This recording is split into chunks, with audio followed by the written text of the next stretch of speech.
Generation Z, Millennials, Generation X, and then Boomers. Last year, we went out to really understand what are those factors that are driving the engagement of each one of those generations that are working right now. I'm really excited to share this. I think it's something that not enough companies are doing. Too many of these surveys are assuming that everything applies equally to every person, no matter what their generation or perspective, and it's simply not true.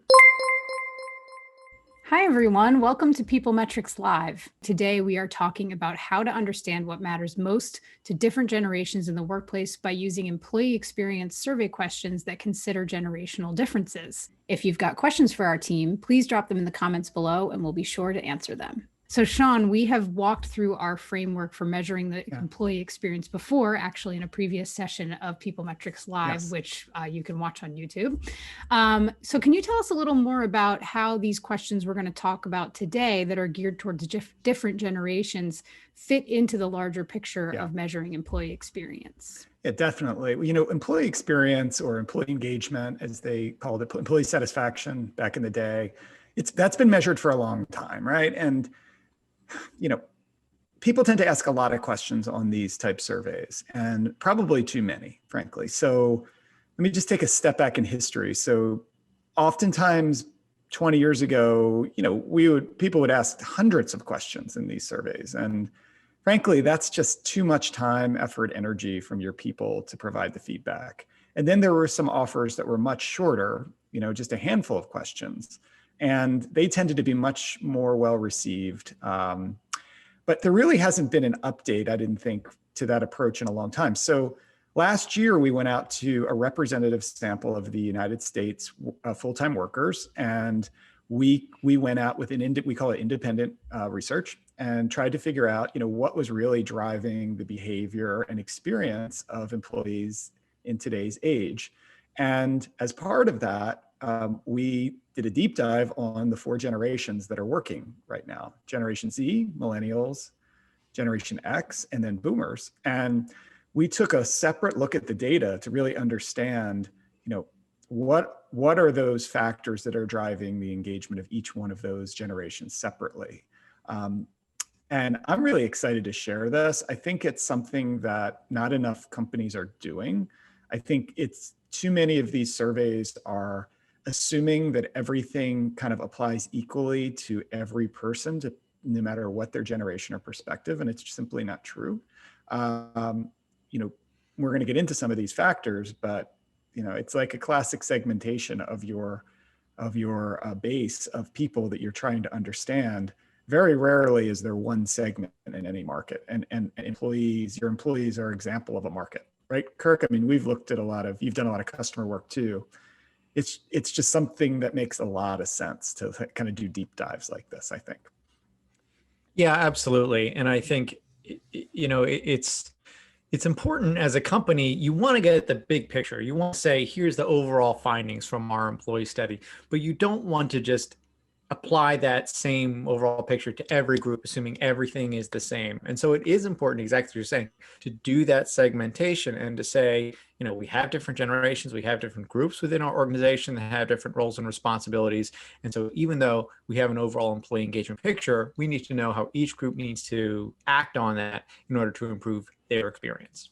If we have any managers in the audience or watching on YouTube who have managed over a long period of time and have managed different generations and multiple people within different generations, I almost guarantee you they're thinking to themselves, this is absolutely right, because the way I manage a Generation Z is different from a Millennial, is different from a Generation X, and it's different from a Boomer. It's just reality. And I've done it too.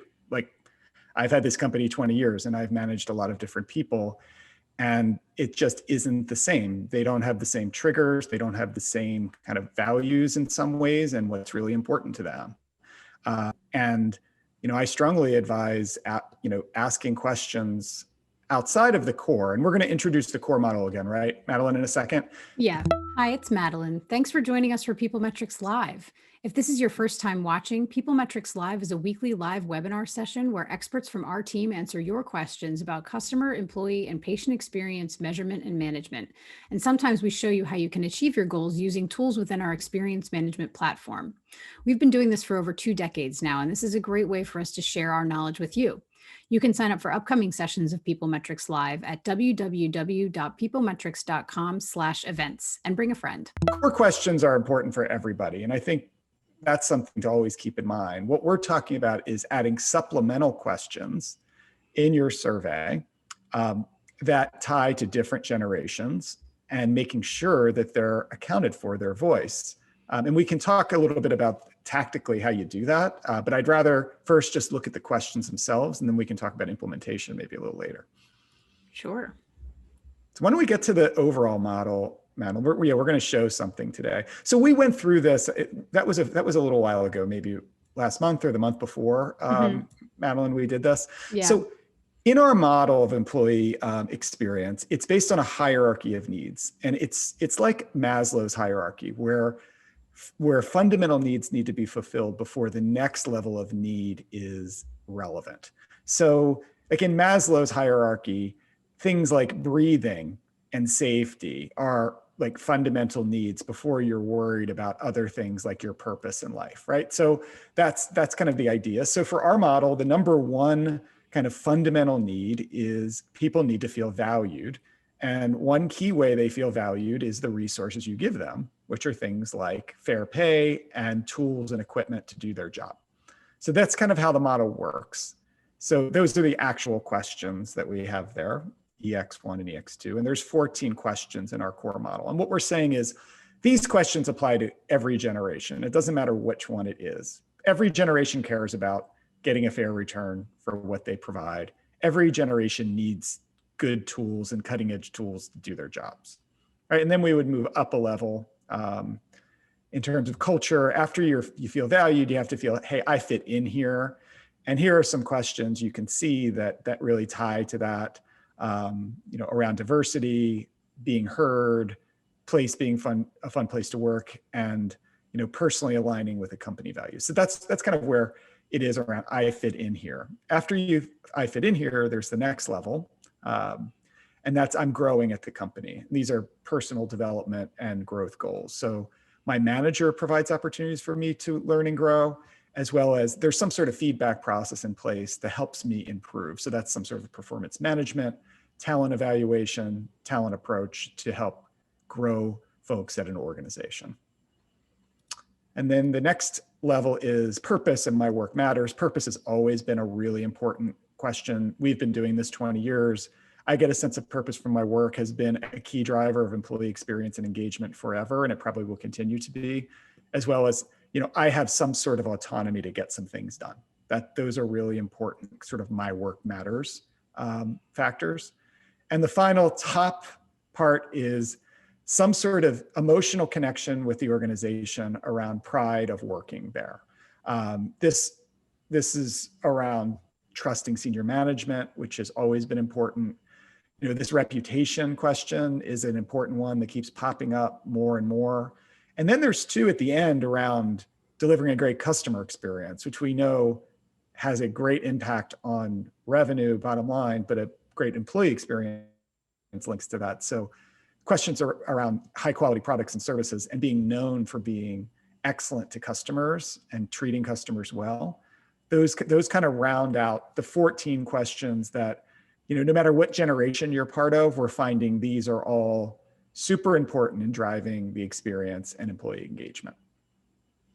Anything you'd want to add there, Kirk? I kind of took that one, but wanted to get through it. Yeah, and I think the only thing I'd add is this is a perfect baseline for any company. It is a concise tool, which is important as for you to act on, and it covers that full range. We'll get into why there are differences across generations. There's more you can and kind of want to learn here. But this is the baseline where if you are kind of starting a new program or even you're looking to improve your existing program, this is a great direction to move. Right, and this can be used as a full company survey that goes to everybody. You could use all of them or a subset of them for your pulse that you might be doing more often, up to once a month or once a quarter. But this isn't taking long, right, Kirk? Like, what do we think this would take with one open end? Maybe 5 minutes, if that, for someone to fill out? Yes, exactly. It wouldn't take any longer than that. you should be able to quickly get through this. And that's a core thing. The longer a survey takes, you're going to get survey fatigue. People aren't going to be taking the questions as seriously, taking them in as purposely as they should. So 5 minutes is a great amount of time to collect all the information you need and get valid feedback from those respondents. So what's really, I think, interesting about what we're going to show next is all of these additional questions that matter to each one of these generations, they still fall into these basic needs. Like, it's still the resource need of I feel valued. There's always going to be I fit in here and I'm growing and my work matters and I'm proud. It's just there's different ways to achieve that need, right? So for one generation, fitting in, there's maybe a different factor that helps them feel like they fit in versus another. And we're going to go through them in a second. So just to give people kind of context around sort of what we're about to show. And for what we did is not to geek out here at all, but I will for a second, maybe just 1 second. So what we were doing is we were grouping these questions through a factor analysis, and that's how we got kind of these needs. And then we were able to understand how like these questions were grouping together. And then we did that for each generational piece of feedback in and of itself. So we started to look at, just the feedback from Generation Z, which we're going to start with first. And for some of these additional questions, they didn't have an individual question in each one of these 5. A couple of them kind of get lumped into different areas. So why don't we get to Generation Z so we can see what I'm talking about. So again, it's still the 5 needs, but there's a couple additional questions, 5 additional questions, in fact, that we recommend asking, especially if you have a strong bent towards a Generation Z workforce. So for example, in the I am valued, there's a question around people who perform well at my company are financially rewarded. This is a meritocracy and equity question, right? That is very important to this generation, that they feel like it shouldn't just be based on years of experience. It should be based on merit, output, and productivity. The I fit in here, strong social relationships are extremely important to Generation Z, and being at a company that fosters those will help them fit in at your company. And especially this other one, the manager being very open to their input, right? Like Generation Z wants to be heard. They're used to being heard, and having a manager who recognizes that input, right, Kirk, is really important. And this is kind of the examples that we're going through that hit at this Generation Z piece. And I think it fits in, Kirk, right, with a lot of what you hear about this generation. Yeah, absolutely. And I think it reminds me of, when I work with people of different generations. And I think we'll see as we go through the rest of them as well, how this would align with what you would expect of someone who's coming in at this age. Of course, you want to make sure you're getting appropriate financial reward. That's very important at this stage in your life. It's fostering social relationships. You have this job, you want to kind of build those social relationships. And we see a lot around, you're probably new in this space or in this job, mentorship and manager relationships. These are key. And so we are seeing for this generation, for this age cohort, these are the things that if you have more of these employees in your organization, you really need to make sure you're delivering on these items. Absolutely. I mean, but everybody can see the themes here. This is like a social support network, both within the organization and at the manager level, that these folks are looking for. And it makes total sense. I mean, they're just coming into the workforce, a lot of them, and they want to know that they have people that they can learn from and provide input to. So my recommendation is, if you have lots of Generation Zs in your workplace, make sure you're adding these questions to your employee feedback initiative. Did you know that you can watch past sessions of PeopleMetrics Live right here on our YouTube channel? All you have to do is click the link above.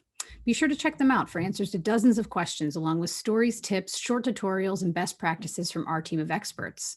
You can click the bottom right corner of this video to subscribe to our channel so you never miss an update. Let's go to millennials. I've managed lots of millennials. Kirk is a millennial, aren't you? And aren't you, Madeline? Aren't you both millennials? Yes. Yes, Millennial you are. reporting. Aha. I'll let you take that then, Kirk, since it's your generation. Yes. Let me how do these do these questions resonate with you? And Madeline, you can, chime in here as well. Yeah, definitely.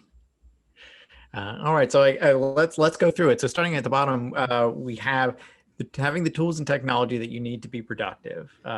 Moving on, we've got having a manager who gives you candid and timely feedback, getting clear communication on expectations from your manager. Moving up there, you have. Yeah, and you know what, Kirk, just to stop on that one, as someone who's managed lots and lots of millennials, that GM3 is so important. Being clear on what you expect at work, that's important to that generation. It's important to every generation, but even more important to the millennials because they'll take you at your word, and they want to know what you expect of them. And then the feedback piece, that does have a hint of Generation Z too, but it's important for this group as well. Yeah, and I think both of those do really tie to the next one there of there are excellent opportunities available for me at the organization, because you're getting a sense both from that GM2, GM3, GM4 of I want to know what's expected of me, and I want to know that if I meet these criteria, I understand how I can grow and how I can build at this organization. And then from there, you've got the last one there of truly enjoying your day-to-day work. That's so important too. I mean, look, every company is not for every person, right? And company like PeopleMetrics, we combine lots of math and software development and a lot of creativity and client obsession and customer obsession, all those things. And it's not for everybody. And we've had a couple of people who just didn't love it and who are millennials, and it wasn't a great fit, and that's fine. But they do really need to enjoy their day-to-day work. And that's I think that would be the hallmark. If I had to choose any of these for millennials, it would be that one. Yeah, I'll chime in as a millennial myself. I know a lot of these things resonate with me in terms of things that are important to me in my career. I know at least on the GM1 about having the tools and technology that I need to be productive. We are a generation that is kind of straddling the tech world where we grew up without it or with a kind of more analog world of tech, and now obviously are living in a very technology centered world. So I'm sure many of us, and I know I have worked in workplaces where the technology isn't there, and that's a big frustration for us because we've kind of straddled that there. And then in terms of all of the feedback and manager questions that are here, we're at a point in our careers where we are looking to grow and looking for opportunities to do that. So yeah, having those communications with our managers about A, what's expected of us so we can do a great job, but then B, what we can do to grow is really important too. Yeah, and I think I like how you put that, Madeline, of you're comparing it to the slide that we just saw previously. We're still seeing, of course, the manager relationship is important really for any generation, but here that relationship is sort of changed. If it's not just teaching and kind of learning in this new position or in this new field, it's I want to know what's expected of me. I want to learn how I can kind of continue my personal growth here. And then you are kind of moving to these other higher order things of course, these enjoying that day-to-day work, and of course these daily frustrations of having the tools and technology you need, you are a bit more mindful of that as you're going through. Yeah, and the growth element too on number 5 is, I think, speaks to what you just said as well, that truly enjoying your day-to-day work means you don't want to be doing monotonous, repetitive stuff all day and becoming stagnant in your career. So having those opportunities to grow makes it so that, many millennials have that enjoyable experience at work. All right, let's get to my generation. All Generation X. Yes. Okay. So Generation X is an interesting one, and I'm in this. So the valued part is becomes around infrastructure to collaborate with other employees. Generation X tends to be one that wants to communicate well. They want to be able to have fair competition in terms of being able to fit in order to grow and increase their level at the company. And Generation X likes to have a voice with senior leadership. And we see that with senior leadership is accessible to anyone in my organization. And then, practical professional concerns are what Generation X is interested in. So opportunity to grow professionally and a clearly defined career path. That's even more important in many ways for Generation X because of the stage of their career, right? I think that's kind of, these questions are always all very stage of their career type questions. And they all make complete sense to me. And, my friends who, I work with and talk to in the corporate world, I think would agree that these are spot on for the Generation X. Yeah. Yeah, and I think what I'd add to that, as you mentioned earlier, Sean, is when we get into these booster questions, it's not necessarily that it's one at every part of the pyramid. The whole point is that each of these different generations have their own priorities that may fall in different parts of this hierarchy. And so, and we're not saying that purpose or pride does not matter in this case. It does. It's just the questions that we've had in our core model that they take care of it. They still want to know that they still want to have purpose in their work, and they still want to know that the company is delivering a great experience and have a great reputation and all those things, and they can trust senior leadership. Just, we didn't see any additional questions that were really meaningful beyond those and that needed to boost that need. That I think is a great point as well, that these are booster questions. It's not to say that, this is going to be comprehensive of you only need to ask your Generation X employees these 5 questions and that's it. You need to understand it is the hierarchy of needs, and that EX14 base is important. Yeah. But this provides additional guidance to really hone in on this group as well. Our employee experience blog is a great resource for HR professionals looking to measure and manage employee experience, whether you've got teams working in the field, fully online, or a combination of both. Check it out today at www.peoplemetrics.com/ex-blog. All right, let's get to the boomers. All right. So boomers, in terms of value, feeling valued, this is a really interesting one that came up. It was around the physical workspace is engaging and allowed me to do my very best work. So this is something that, may or may not be relevant now with some people working from home. But maybe it is, because no matter where the boomers are working, I think they wanted to be able to feel like it's an engaging place for them to produce well. And when they were in the office, that was obviously a concern. And when people are going back to the office, that will be a concern. So it's something I think important to keep in mind. Around fitting in, a lot of it is around communication. So the boomer segment really wants to be able to communicate with other people. That's extremely important to them, and they want to be treated with respect. It's tough sometimes with very young workforces, and they may not feel like they're fitting in if there's not a lot of people like them. So treating them with respect and their knowledge of being around a lot longer than most in the workforce is extremely important in terms of making their experience as good as it can be. And it was interesting, this one, right, Madeline? This was the flip of Generation Z, is Yep. They want to mentor. Generation Z wanted mentoring, which I thought was awesome. Yeah. I had the same exact thought when I saw that question in the boomer category. Like, of course, that's so great. Exactly. And so they want to be the mentor. And then my work matters. It's, challenging work. These folks are, towards the end of the career, and you get to a point where you realize that, easy work is not what really makes people satisfied. It's work that's challenging, that works your brain and allows you to contribute. And that becomes, I think, more and more important as you're in the workforce, right? I think it's almost like education, right? So when you start out in school, everybody roots for an easy teacher, right? Even in college, people root for easy teachers. By the time you get to graduate school, you're thinking, give me a hard teacher because I want to really learn. It's the same here. I don't want...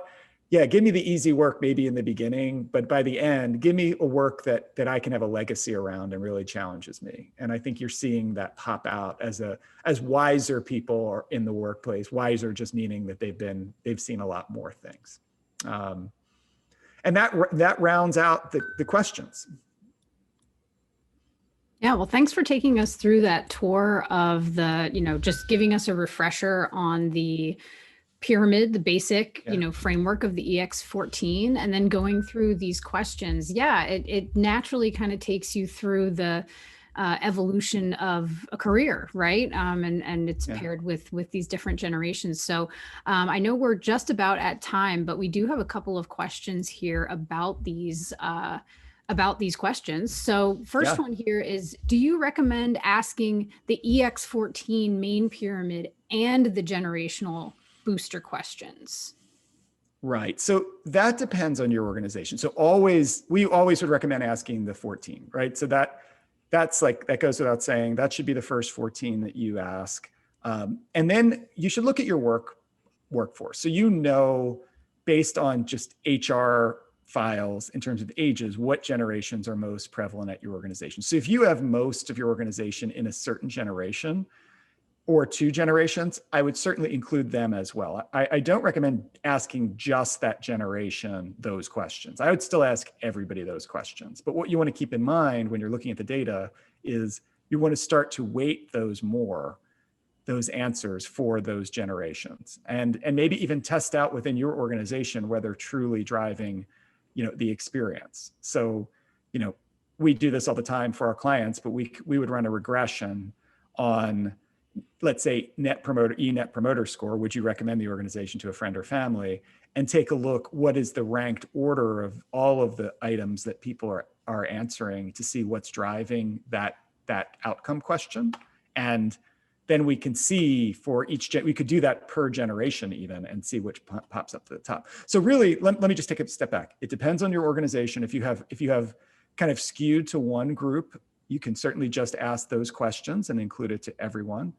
Or you could ask all of these questions, all 20 additional questions to everyone. And that's not adding too much to the survey. That might go from like 3-4 minutes to maybe 7 or 8 minutes at the max. You're still not talking about a long period of time. And then do the same exercise. See how those different generations fare in those questions that relate to them. Kirk, what would you add there?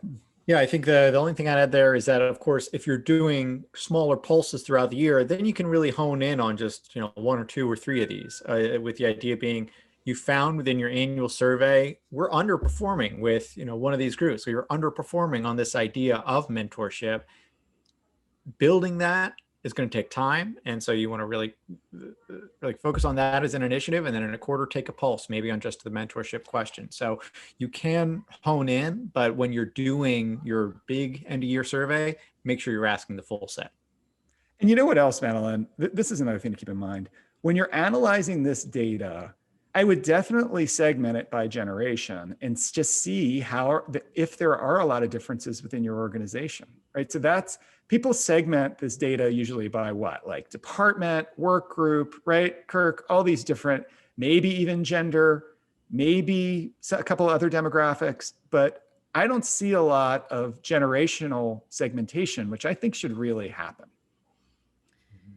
Yeah, definitely. It seems to make sense that you want to be paying attention to folks that are in different stages of their career and how you can make sure that you're doing everything you can as a company to make that a great experience for them so that they stay with your company and continue, recommending other great folks to work there as well. Totally. Yeah. And that actually, you guys answered the other question that I had here, which was about how often to ask these questions. So it sounds like it's, something where you might want to ask all those questions in a annual survey, but then, not necessarily do it as often in your pulse. So the other thing you can do in a pulse is if you do that, what I call that driver analysis, maybe we should do a PeopleMetrics Live on driver analysis. That would be a good one. Okay. Madeline, that might be a little bit geeky, but I think people would like it, maybe. If you don't like it, you don't have to watch it, I guess. But it is super valuable to do these regressions, because what happens is you're able to show for your organization what matters most to your people.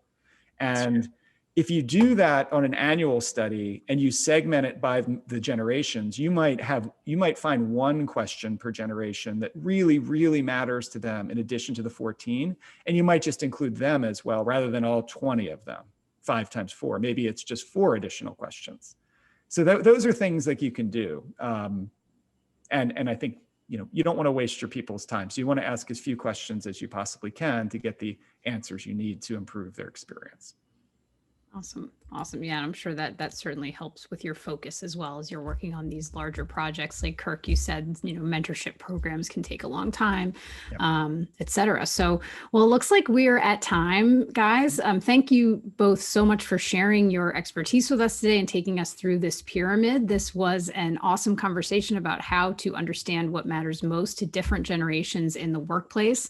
And I'm sure this one got some wheels turning out there about how you can use questions like this to deliver those positive experiences to your multi-generational workforces. And on behalf of everyone here at PeopleMetrics, thank you for joining us for PeopleMetrics Live. If you liked this video, make sure to subscribe right here so you never miss an update.